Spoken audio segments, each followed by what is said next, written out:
Revelation 12.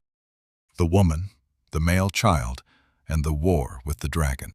The woman clothed with the sun. With the seventh trumpet sounded, and the heavenly temple opened, John now sees the great conflict pulled back to its root. A sign appeared in heaven, vast and full of meaning. A woman clothed with the sun, with the moon under her feet, and on her head a crown of 12 stars.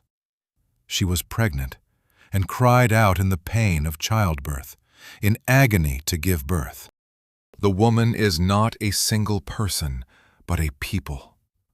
The sun, moon, and stars come straight from the dream of Joseph in Genesis, where the sun, the moon, and 11 stars are his father, mother, and brothers, the family of Israel.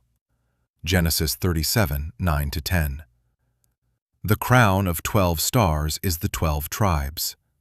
She is the covenant people of God, faithful Israel, the community out of which the Messiah was promised to come.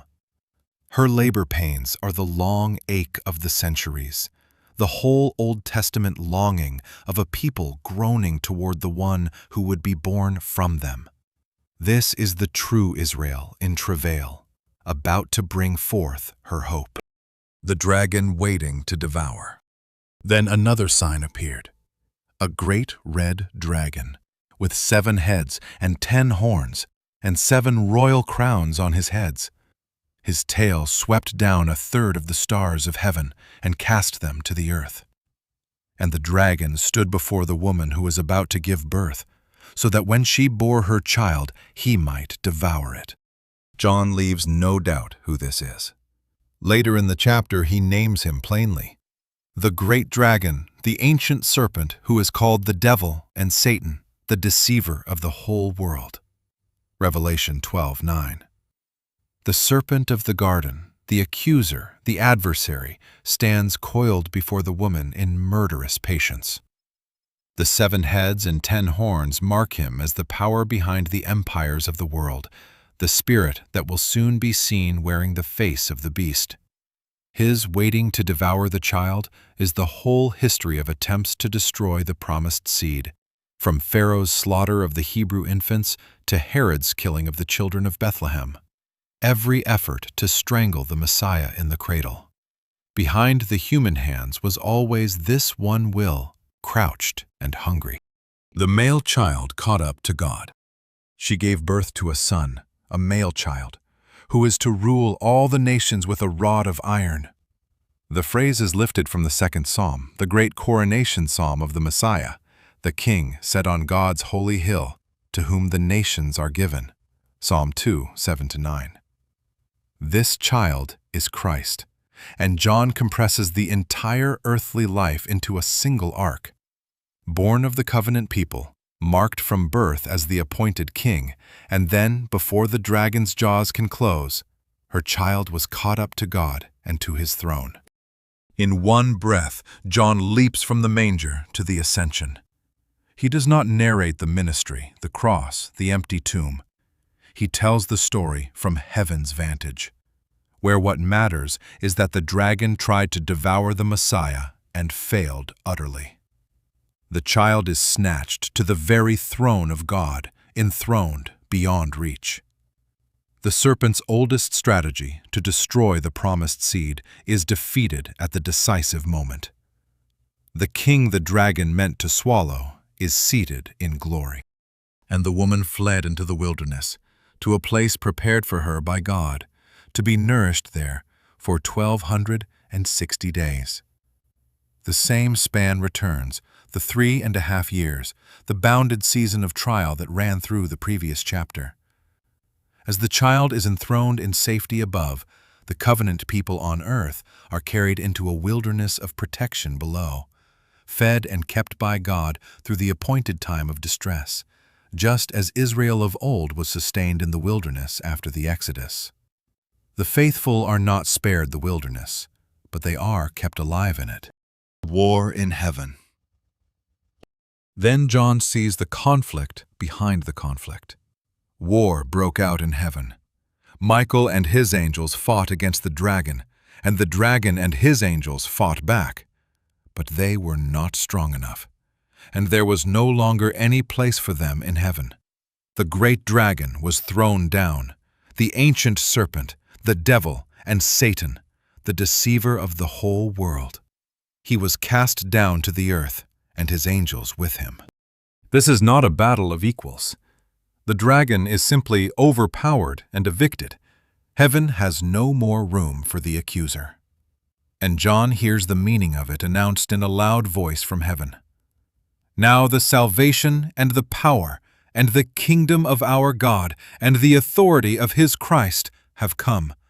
For the accuser of our brothers has been thrown down, who accuses them day and night before our God.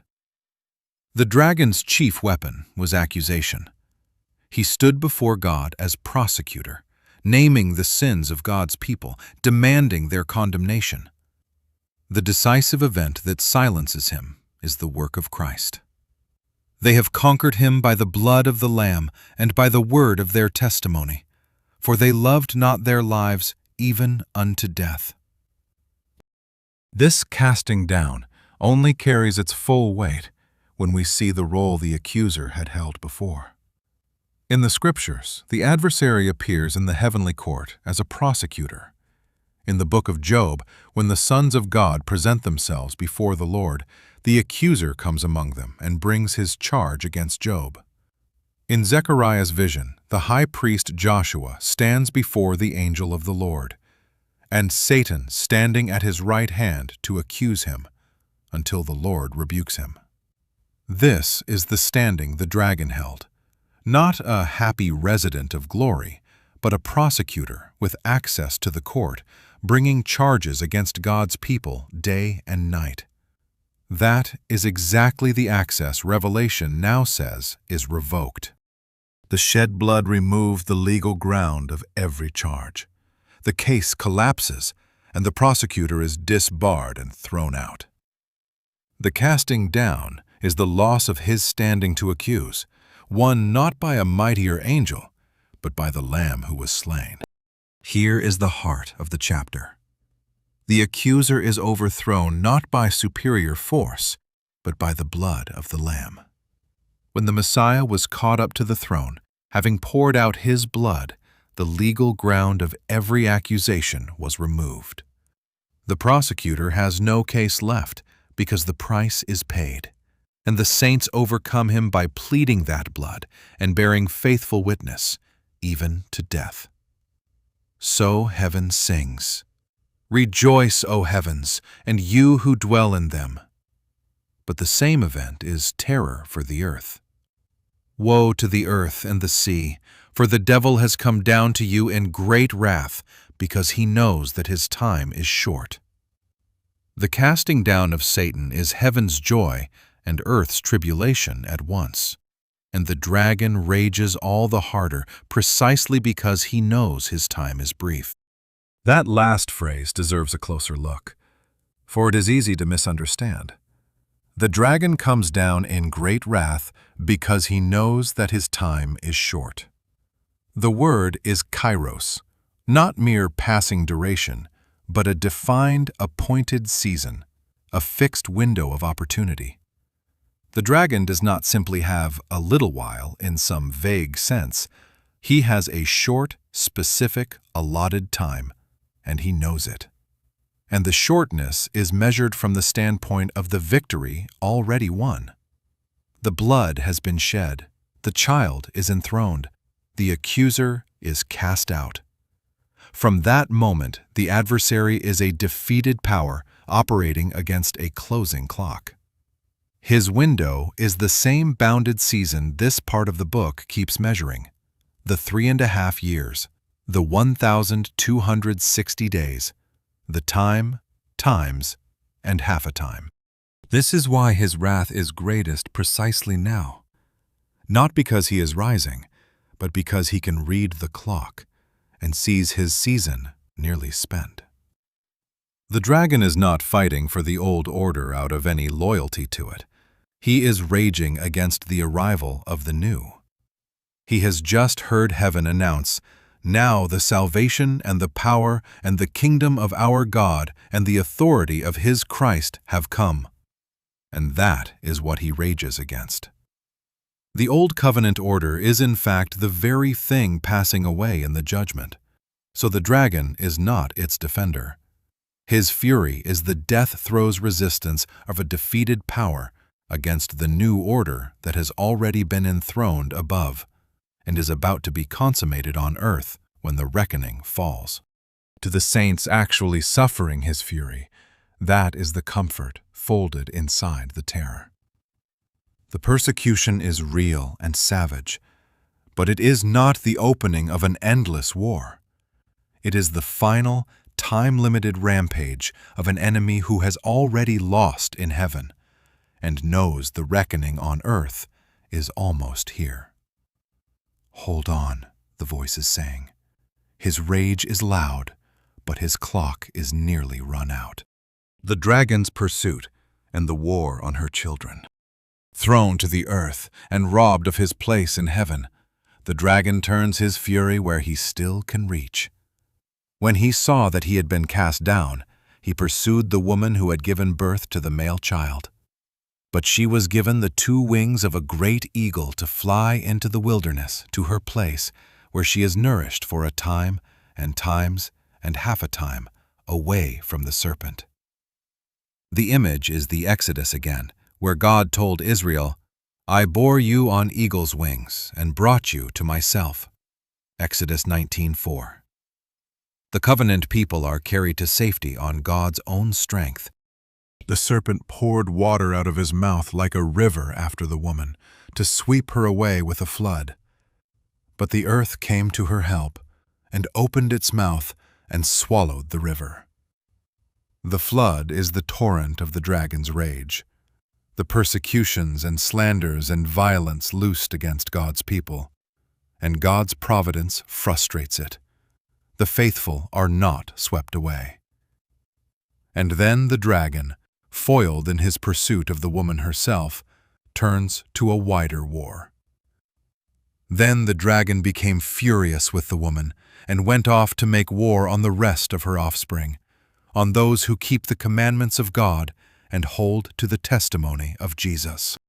This is where the chapter sets up everything that follows.